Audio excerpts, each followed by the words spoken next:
अगली कॉलर हैं सुनैना जी, स्वागत है आपका। जी शैलजा जी नमस्ते। नमस्कार मैम।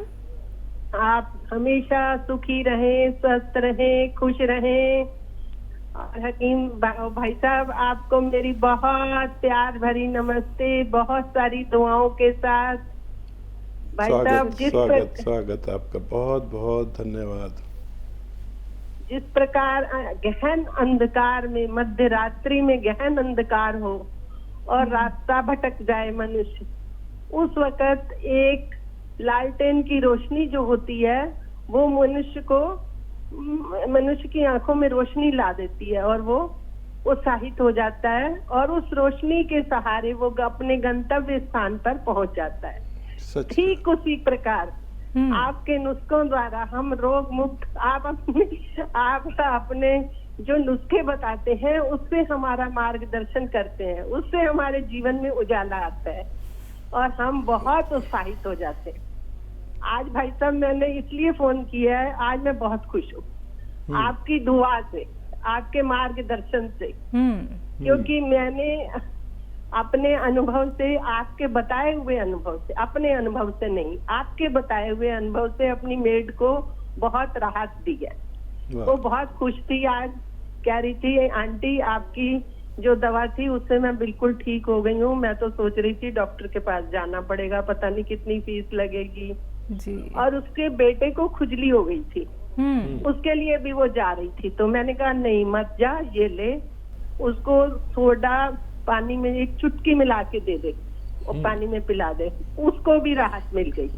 भगवान का बड़ा शुक्र, बड़ा शुक्र, बड़ा शुक्र। वाह। तो मैंने आपके द्वारा एक नेक काम किया, आपके मार्गदर्शन से। अपने आप नहीं, मैं अपने आप कुछ नहीं जानती भाई साहब, मैं कुछ नहीं जानती, आप भी मेरा मार्गदर्शन करते हो। और फिर तीसरी बात ये है कि मेरे एक पड़ोस में ही है, उनके हस्बैंड को ना पीछे कमर में कुछ वो आ गई है, गैप आ गया है पीछे, तो वो कह रहे थे कि डॉक्टर ने मना किया है गाड़ी वाड़ी चलाने के लिए। तो मैं उस वक्त चुप रही, मैंने कहा आपसे पहले पूछ के फिर बताऊंगी, अपने आप कुछ नहीं करना चाहिए मुझे। तो मैं सोच रही हूँ कि उनको एक गोंद से आप बता दूं और एक वो जो आप एक्सरसाइज बताते हैं ना, कंधे को लग जाए सिर, वो या कुछ और, आप मेरा मार्गदर्शन करें। और एक बात और, मैं ज्यादा समय तो नहीं ले रही। नहीं, ले लीजिए, पूरा समय आपका। आपने खुश कर दिया पूरी जी। इतना खुश कर दिया हमें तो आपने जी। जो है आपके गोल से आज से ठीक हो गई हूँ, 90 से भी अबव कह सकते हो आप। बस वो थोड़ा सा रह गया जो मेरे को प्रॉब्लम है, उसकी खैर मैं इतनी परवाह नहीं कर रही, लेकिन मेरे पास अभी गोंसिया है 20 दिन का, 15-20 दिन का, दिल्ली से है, तो मैं उससे पूरी ठीक हो जाऊंगी। सुनैना जी का नंबर, सुनैना जी आपका नंबर हमारे कॉलिंग डिपार्टमेंट ने लिया था ना? हाँ जी जी जी जी। एक बार फिर से मैं कहना चाहूँगी कॉलिंग डिपार्टमेंट से कि नंबर इनका लिख लीजिएगा। वैसे आपका नंबर मुझ तक आ गया होगा, मैं आपसे मिलना ज़रूर चाहूँगी और बहुत जल्दी आपकी मेरी मुलाकात होगी। आपका कोई और सवाल है तो मैम बता दीजिए। बस very very thanks, very very thanks. शुक्रिया मैम जी। सुनैना जी, कहाँ से जिक्र शुरू करूँ? आप इतनी अच्छी बातचीत करती हैं कि मेरा रिटायरमेंट लेने को दिल नहीं होता, हालांकि मैं रिटायरमेंट लेने वाला हूँ, और वो इसलिए भी कि हर आदमी को अपने हिस्से का काम किसी और को सिखा दे के अपनी जिम्मेदारी कम कर लेनी चाहिए, अपनी आखिरी उम्र में भगवान को राज़ी करना चाहिए, ऐसा मेरा मानना है। मैं भी बुढ़ा हो गया हूँ और पता नहीं कब मौत आ जाए। हम देखने दिखाने में बड़े अच्छे लगते हैं, और लेकिन मौत से किसी की यारी नहीं है। तो बड़ा खुश हो रहा हूँ मैं कि आप जैसे लोग हमारे साथ, आप देखते कितने लोग जुड़े हुए हैं और वो फ़ायदा कर रहे हैं। और इसमें मेरा बस ये है कि मैंने किसी और से सीखा और मैंने किसी और को सिखा दिया। बस मैं तो ऐसा हो गया हूँ, और आप किसी और को सिखा दीजिए। ये चैन जो है, ये दुनिया की सबसे बड़ी कामयाबी होती है जब चैन बनती है, और इस चैन को बनाने में मैं कामयाब हूँ। आप लोग ने जुड़ के मुझे ये साबित कर दिया कि मैं अपने इस काम में कामयाब हूँ। और अगर दुनिया का पहला इंसान या हकीम या कोई भी अपने दूसरों को नहीं सिखाता तो ये सब कुछ ख़त्म हो जाता। हकीमों और डॉक्टरों ने और वैद्यों ने ये हिकमत इतनी आगे थी कि हर बीमारी का इलाज था, लेकिन इन लोगों ने किसी को सिखाया नहीं और अपने साथ ही ये विद्या ले गए। मैं ये गलती नहीं करना चाहता। मैं ये जितना कुछ भगवान ने मुझे सिखाया है मैं आप तक पहुंचाना ही चाहता हूँ।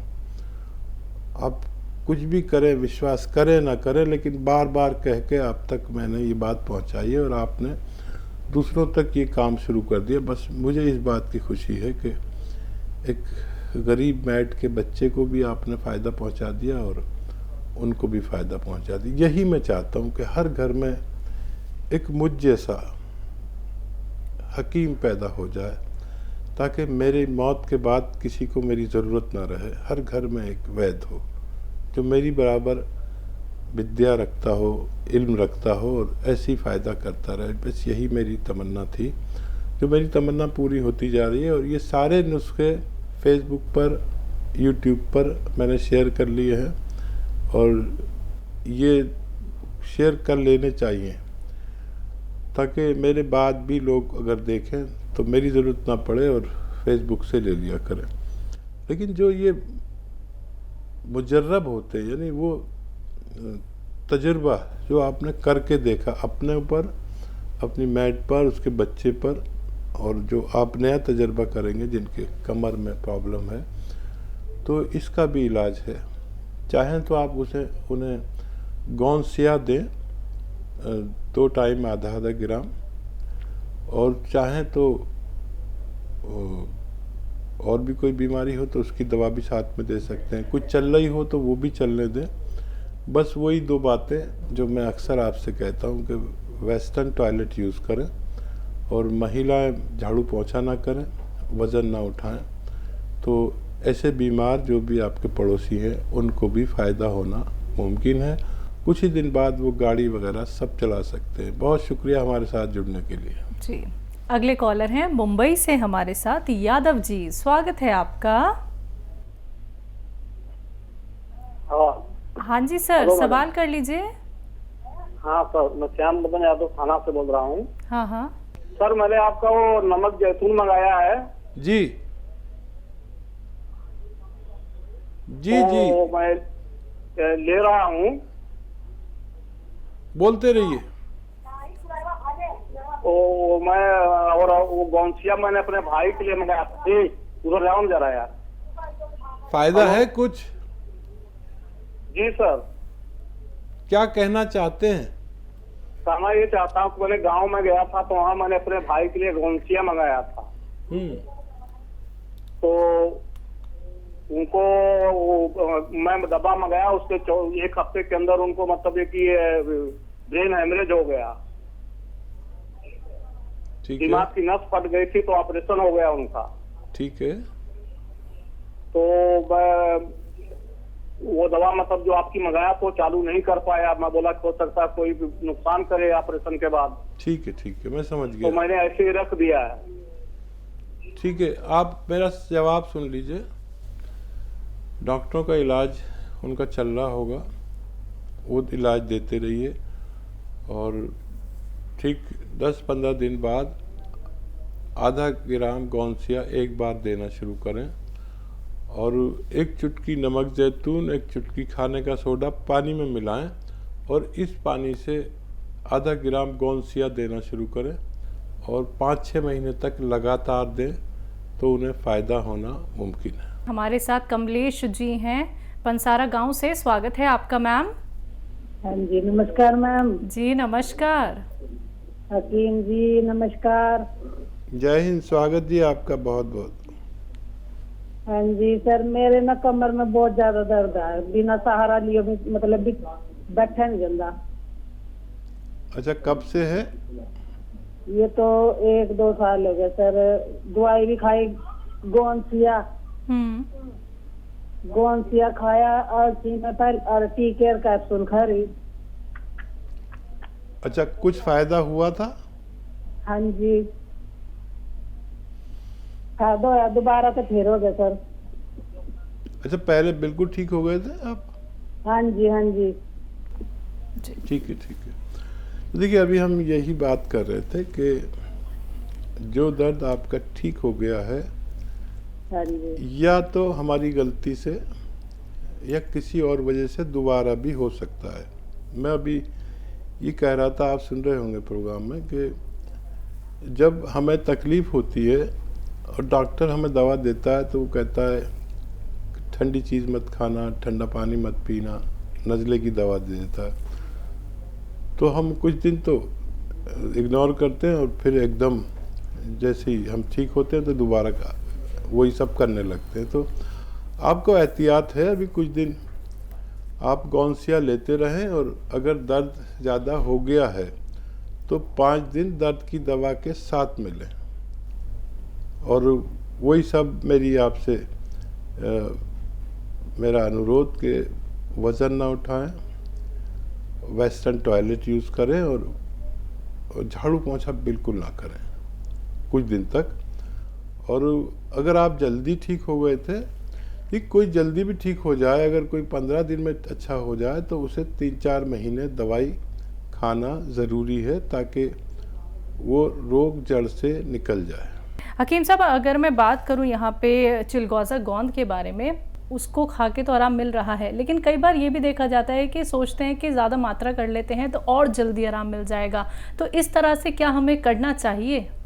ये सोचने लगता है कि मुझे एक चुटकी बताया है तो मैं और ज़्यादा खा के जल्दी ठीक हो जाऊं, यानी पोटेंसी बढ़ाई भी जा सकती, थोड़ा ज़्यादा भी खाया जा सकता है। लेकिन जिस चीज़ पर आपका हकीम या वैद्य ये कहे कि इसको इससे ज़्यादा ना खाया जाए, तो उसको कभी भी उससे ज़्यादा खाने की कोशिश ना करें, क्योंकि वो जैसे गोंद चिलगोज़े की बात चल रही है तो ये काफ़ी तेज़ होता है, और ज़्यादा लेने पर इसके खुश्की आती है, प्यास लगती है, और हो सकता है कि प्यास ज़्यादा लगे तो आप घबरा जाएं। जिस चीज़ के लिए भी ये हिदायत की जाए कि आप इससे ज़्यादा न लें, तो आप ख़बरदार हो जाइए कि उससे ज़्यादा लेना अच्छा नहीं है। जी, दिल्ली से हैं मिथिलेश जी, स्वागत है आपका।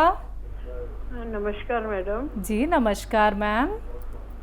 मैडम, मुझे ये जानना था, मैं गोंद कह रही हूँ, वो ले रही हूँ जैतून का नमक। जी जी। मेरे ब्रेन में क्लॉट्स हुए थे तो काफी दिन हो गए, 2 महीने हो गए मुझे लेते हुए। मैं ले रही हूँ, लेकिन मैं रोज प्रोग्राम आपका देखती हूँ तो हकीम जी बताते हैं जैतून का सिरका, तो जो मैं जैतून का नमक ले रही हूँ उसके साथ जैतून का सिरका भी ले सकते हैं, या दोनों में से एक ही चीज लेनी है? इस जैतून का सिरका एक ठंडी प्रवृत्ति का होता है, तो कुछ लोगों को जिनको नज़ला का मर्ज, खांसी, बलगम या ठंडी प्रवृत्ति के होते हैं, उनको ये नहीं लेना चाहिए। अगर आप इसके रोगी नहीं हैं तो आप ये भी साथ में ले सकते हैं, और आप इसे इस्तेमाल करके देख लीजिए। अगर नींबू और ये खट्टी चीज़ें आप आसानी से खा लेते हैं और आपको छींके, नज़ला, खांसी, कफ नहीं होता, तो आप इसे ज़रूर ले पाएंगे। आप खुद गौर करें कि आप इसे ले सकते हैं या नहीं, और इन दोनों चीज़ों को भी लिया जा सकता है। जिन कॉलर्स का कॉल कार्यक्रम में नहीं लग पाया है वो हमारे हेल्पलाइन नंबर पे तुरंत कांटेक्ट कर सकते हैं। हकीम साहब के यूट्यूब चैनल से जुड़ना चाहते हैं, यूट्यूब पे जाइए, टाइप कीजिए हकीम सुलेमान खान, चैनल को सब्सक्राइब कीजिए। वक्त इशारा कर रहा है कार्यक्रम को अब यहाँ पे विराम देने का। हकीम साहब, आप इतने बिजी तो रहते हैं, लेकिन हमारे दर्शकों के लिए, हमारे लिए वक्त निकाल के हमारे स्टूडियो में आते हैं, बहुत बहुत शुक्रिया उसके लिए। बहुत धन्यवाद जी, आपका भी और आपके चैनल के मालिकों का भी धन्यवाद।